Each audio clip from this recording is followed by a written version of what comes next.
ngeen jëf giñ gi président Macky Sall doon giñ démb yéene kay boo xëy xool fekk ko ca l'observateur nañu njiit réew mi Macky Sall def na démb prestation de serment ba conseil constitutionnel teg ko ci toogom mu war a tàmbali ñaareelu mandaam fa la waxee dogal yu mu bëgg a jër ci daar bi ngir doxal réew mi nee na du ko yàggal dana jël ay misir sans délai ngir dakkal li am ci réew mi te jaaduwul mu di caltegeeg xaye di ga am ci dëkk bi Ndakaarook ni mu fatte di encombrement urbain wàllu construction anarchique di fu neex waay tabax administration réew mi li yeexal ab liggéeyam l'observateur nañu président Macky Sall nee na bëgg na ko fee jëlee wax na it ne ci mandaam bi muy tàmbali dina ci cëral ndaw ñi cër bu am solo direct info nañu président Macky Sall jël na daat diggam ak histoire beneen Sénégal bu bees la bëgg mu am ci réew mi biral na démb yéene ju mu am ngir taxawu jigéeni réew mi taxaw askanu Sénégal ak téeméeri junniy losement li mu nar a def ci juróomi at yi di ñëw moom Macky Sall enquête dina kay tuddee ko les chantiers du quinquennat dëkkuwaay bekk dëkkin wi doxinu administration réew mi ndawi réew mi ak seenum xëy ba ci taxawu jigéen ñi président ci lii la bëgg a jëmbat yitteem nee na it dafa bëgg léegi liggéey gouvernement bi doon wasa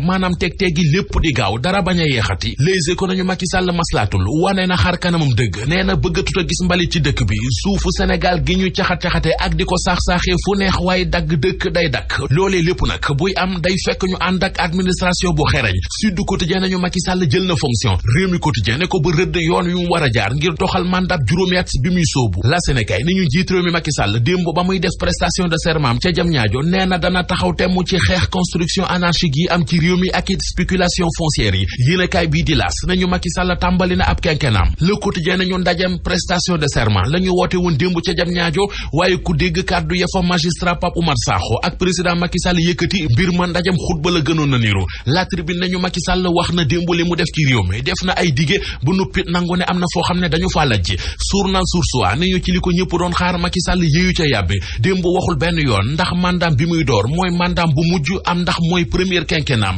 leneen lu jaaxal journal Source A ba mu xëy di ko laaj moo di président Macky Sall discours am ba mu doon def démb ndax lu mu parcourisé la woon am déet ndax wax na ba sottal juumul benn yoon gagul benn yoon defulit benn faute Momar Thiam dib docteur ci wàllu communication marketing ci wàllu politique ni ñu ci biir l'Observateur président Macky Sall discours bi mu def démb discours la bu mu maîtriser Macky Sall mu téye discours ba yëkkati loxo ndeyjooram di giñ ci kanamu sage yu conseil constitutionnel photo boobee la Soleil national xëye bu nuppi bind ci xëtamu njëkk ne Macky Sall fësal na jën yi nar a téye mandam bi ñu jeexale ak wàllu tàggat yaram gi stade yéene kay nee nañu ñetti footballkat yi Sénégal yi ku yóbbu bàyyi leen xel ci mercato bii di ñëw ndax mën nañoo jar ay milliards yu bare bari mu di Sadio Mané Kalidou Koulibaly ak Ismaïla Sarr kan ci ñoom di Sadio Mané record yéene kay xëy nañu xamal ne ab équipe am di Liverpool nee nañu waa Real de Madrid bu ngeen ko bëggee 150 milliards ngeen di joxe. Home Choice.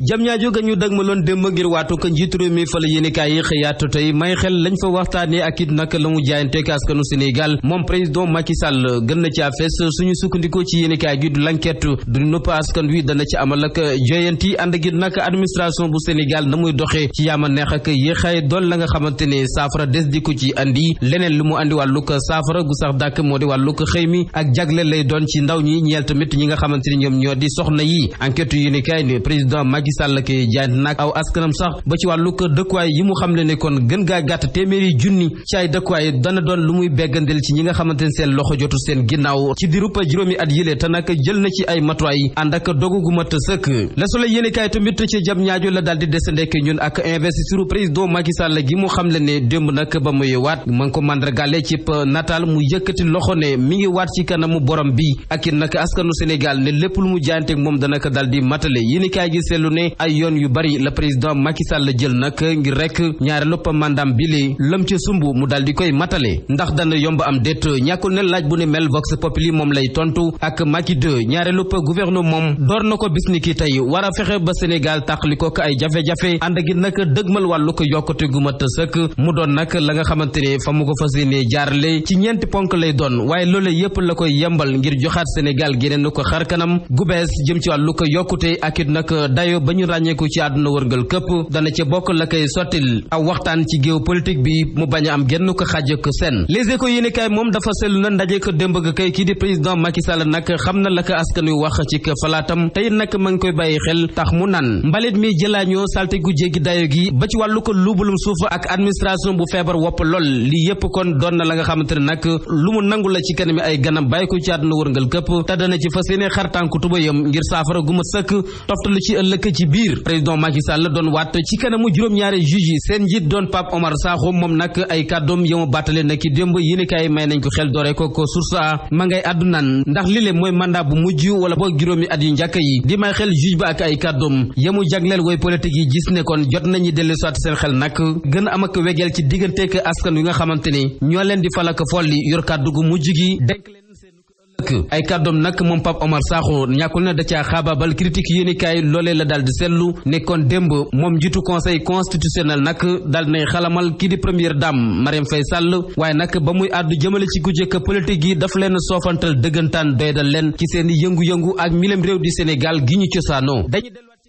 jëlaat les échos yéenekaay Ousmane Tanor Dieng la ñu fay fekk ak waxtaan wi nga xamante ne war na am ci biir parti socialiste loolee la jàpp ne door na bu yàgg ànd gi nag Khalifa Ababacar Sall mënu koo ñàkk fekki ne mooy ki nga xamante ne jamono ju nekk ma ngi koy bàyyi xel ndax it nag kóllëre gu muy sàmmal ak kër ndénkaane gu Abdou Diouf defoon jëmale ci ñoom ñaar ku moytuwulee nag ñaari Sénégal daal di am Sénégal gi ci biir réew mi ak Sénégal gi ci bitim réew les échos yéenekaay bind ne bitim réew googee nag alalu Sénégal ma ngi fay naaw lu mu gàtt-gàtt weeru ko février dong ñàkk nañ lu toll ci téeméer ak fanweer ak juróom-ñaari milliards yu tegal juróom benn ngir weccuwante ak nag jëflanteek waa bitim réew ay koppar nag tur na ci wàllu ko tàggat yaram ubbil stade yu yéenekaay ak Sadio Mané mi ngi nekkoon ab transfert am ci Real Madrid Liverpool mu ngi cee laaj lu toll ci téeméer ak juróom fukk ak ñaari milliards ngir dog ko yeewi bu dee am na ku tekkeeku ci làmb ji nag rawatina fukki at yi lee du kenn ku dul Eumeu Sène fukki at ya nga xamante ne kon yéenekaay gi di sunu lamb ne juróomi ndam jot na ko ci taxañ nataalub roi des arènes la daal di dégtale ci anam gu yànj lool mu jàpp ne kon nekk na fukki at yi nga xamante ni kii di Eumeu Sène ab jantam moo ci fenk.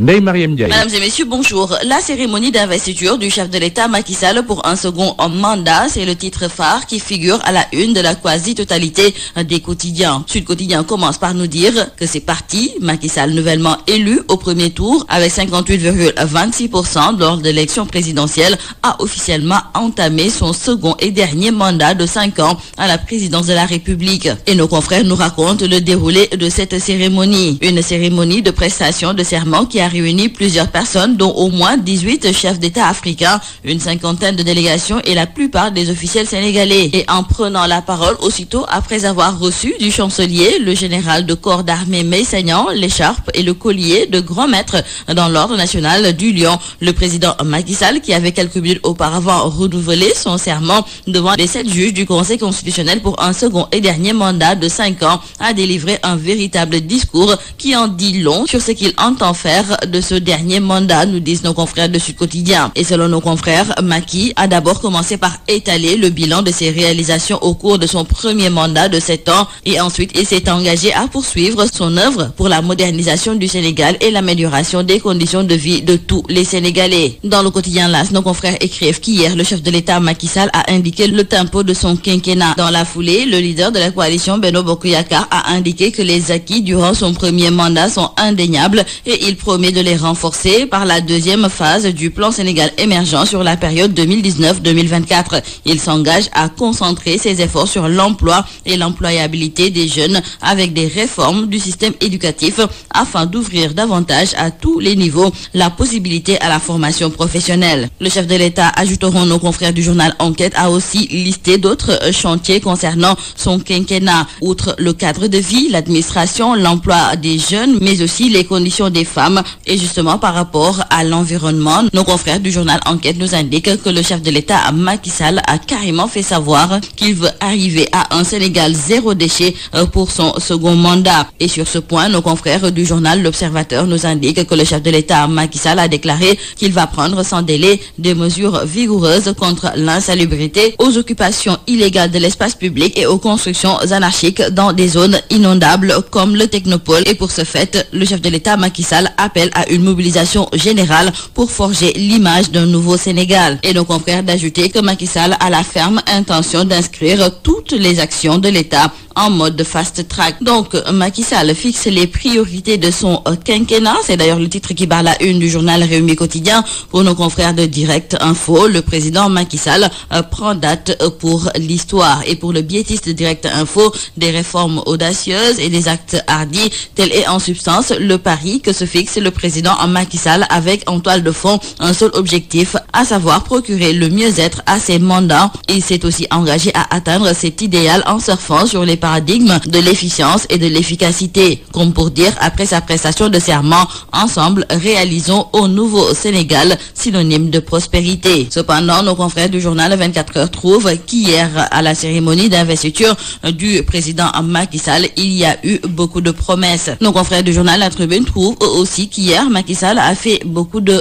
promesses. Et même si le président Macky Sall se réjouit d'avoir mis en place au cours de son premier septennat des politiques publiques fondées sur l'équité territoriale et la justice sociale, le président Sall n'en reste pas moins lucide quant au gap à combler sur la route de l'émergence. Quoi qu'il en soit, nos confrères du quotidien Le Soleil tiennent à nous préciser que face aux défis auxquels l'État doit faire face, le président de la République a défini hier 4 priorités pour son quinquennat. Ces priorités portent sur les jeunes, les femmes, le cadre de vie et les réformes administratives. En plus de cela, le chef de l'État a annoncé des ruptures et plus de rigueur concernant l'administration. Et nos confrères de Vox Populi attendent, eux, du second mandat de Macky Sall, les vraies ruptures pour un nouveau Sénégal, car selon nos confrères, il faut mettre fin à l'anarchie et à l'immobilisme. Et cela, le chef de l'État Macky Sall l'a si bien compris, car nos confrères du journal Dakar Times nous indiquent que le président a compris sa mission et les charges qui l'attendent, puisqu'il a dit avoir mesuré pleinement la responsabilité. Dès lors, les Sénégalais ne demandent pas plus et l'invitent à aller au travail. Terminons par le sport. Dans le quotidien du sport Stade, nos confrères nous parlent du mercato d'été avec cette pluie de milliards prévue sur Sadio, Koulibaly et Ismaïla Sarr. Nos confrères nous indiquent que Liverpool a fixé le prix de Sadio Mané à 151 milliards. Naples réclame 98,3 milliards pour Koulibaly et Ismaïla Sarr est estimé à 34 milliards. En lutte pour terminer aujourd'hui, nos confrères du journal Le Sunu Lamb reviennent sur la carrière de Eumeu Sène, auteur de 10 années de folie. L'actuel roi des arènes a connu un vrai parcours de roi. Avec 7 combats au compteur, Eumeu Sène a remporté 5 victoires pour 1 nul et 1 défaite. Mieux, le leader de l'écurie Taïchingue a battu toutes les valeurs sûres de l'arène. Donc, pour nos confrères du journal Le Sunu Lamb, c'est une décennie en or pour Eumeu Sène. C'est tout à vos journaux et très bonne lecture.